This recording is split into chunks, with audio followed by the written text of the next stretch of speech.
go really off the rails with religious stuff and like Eastern tradition and Eastern religions and stuff like that. And it's crazy. But with yours, it would be like somebody really just telling their own story. And then you could piece it in with other parts that they may mention later on. Yeah. Yeah, I'm just like visualizing this now. This is like I the love creatives it. in action. I love it. No, for real. I mean, illustrations are so strong, and I think especially with like in today's day and age, how short the attention span is, like that could really go so far versus just watching two people sit down, talking back and forth. Like if you have that visual aid, I can really see that attracting more of an audience. So that's really cool. Yeah, I think that's more my type of content rather than sort of like live streaming, like just, oh, I want to feel like I'm there with them, or like the TikToks that are just kind of like you're passively there. I don't like that so much. It doesn't feel real.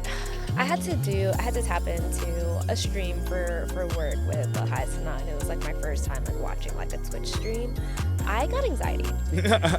The way the chat is, like, you can't even read anything that is being said in the chat because it's like just like like it's just like going and going, and then you have like the things popping up on the screen, and then you're trying to watch them and like understand what's happening. It was a lot. It's like a boatload of stimuli, like the chat, the colors. It's too much. But I mean, that's like the younger generation, and again, like, because they're being born into such a overstimulus environment between social media and all of like the AR and the VR, and you know, they don't touch grass the way we did. So. No, they're in the other side of the portal. Like they're fully. I know. So what do you want, like, longer term outside of this sort of thing? Like, what do you want for fulfillment, or things you want to work on, or ways you want to impact people, or what you want to do a little further down the line? Yeah, absolutely. So like I mentioned, I do see the podcast being my future, and the goal or the vision that I have for that is to really build it to a larger community. And I think people who've done a great job of this are Rashad Bilal and Troy Millings from Earn Your Leisure. They started as a podcast, and they've grown it to a conference that attracts thousands and thousands of people. They have implemented financial education within, I think it was actually like within the Bronx schooling systems, if I'm not mistaken, and they're bringing that larger. They've turned it into a book. Like, they have really built an amazing blueprint for what you can do with information and a platform. Another one is Amani Ellis of CultureCon. Love the community that she's built specifically for people of color and creatives, and really just like honestly building the community of spiritual entrepreneurs, for lack of a better word, to that size, and just realizing that, having them realize rather, that there are so many of us. And when you do put your religion and your faith and your spirituality at the forefront and at the core of your business, that is actually what makes it sustainable versus chasing a dollar. And that is also what I've really learned through all of the entrepreneurs that I've interviewed, which makes me have even more faith and confidence in that plan. And so all of that takes leadership. And you must be some sort of leader. How would you describe your leadership style and kind of your approach to it from your personal personality outside of being a leader? I love that. I would definitely say I'm a democratic leader. I like to lead from behind.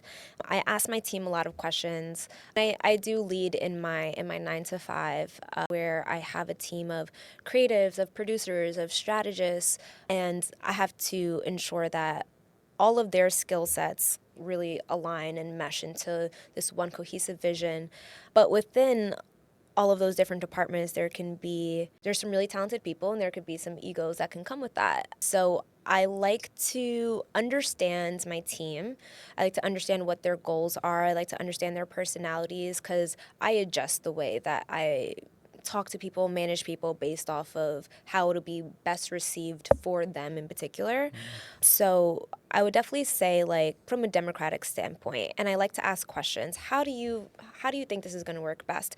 What do you think the best process is? And then I gather all of that information and that data, and essentially make one cohesive plan that it may not be everything that you've given me or everything that you want to do, but you will have a little bit of you in it. And I think that also provides for buy-in from your team because they feel like they have helped build this thing. So they're more willing to be invested in it. So you're pretty adaptable. Absolutely. With people that you collaborate and work with. But what about your friends? What kind of people do you surround yourself with? It's funny you say that. I just posted something yesterday because I have actually taken a step back from like just socializing with anyone that I feel like is cool or like that has been in my life for like years just because. And I really just wanted to be in like a little bit more of like a, what's the word I'm looking for? I'm not sure. Maybe collaborative? Not collaborative, but I think intentional. And when I've taken that step back and just like mini isolation, what I found is the friends who I stay in constant communications with and who have remained in my inner circle, they all have God at the forefront of whatever they're doing. And the post that I posted, it was on my close friends, but the post that I posted was a screenshot from one of my friends who actually lives in Dubai. And she said, because like we have like these little like check-ins because, you know, the time difference is so crazy. So we have to schedule like our FaceTimes. And so one of the things that she texted me after was because she mentioned that she had just gotten baptized. And she said, like, one of my major updates is that, you know, I've just been putting God at the forefront of everything. He comes first and everything else after. And if you see her Instagram and everything that she's doing, you wouldn't think that because she's so busy. She has launched a podcast in the past 4 months. She has launched a business, a successful business that's taking over just in the past 5 months. And that's all on top of her 9 to 5. And everyone that is in my inner circle right now has that exact mentality, but everything around them is flourishing in such a way that is almost like incomprehensible and just really beautiful to see. So yeah, and I mean, in terms of my friends, they're my happy place. So like, I rarely get into fights with any of my friends. Like, even my best friend of 14 years, like, we have never gotten into like a quarrel or an argument. Like, we're just very much so, okay, how do you feel about this? How do you feel about that? Okay, let's talk about that. Like, it's just very emotionally intelligent women and men who are very ambitious as well. And I think the ambition part is important because it takes an ambitious person who has a lot going on to understand why maybe I haven't texted you back in a week or two.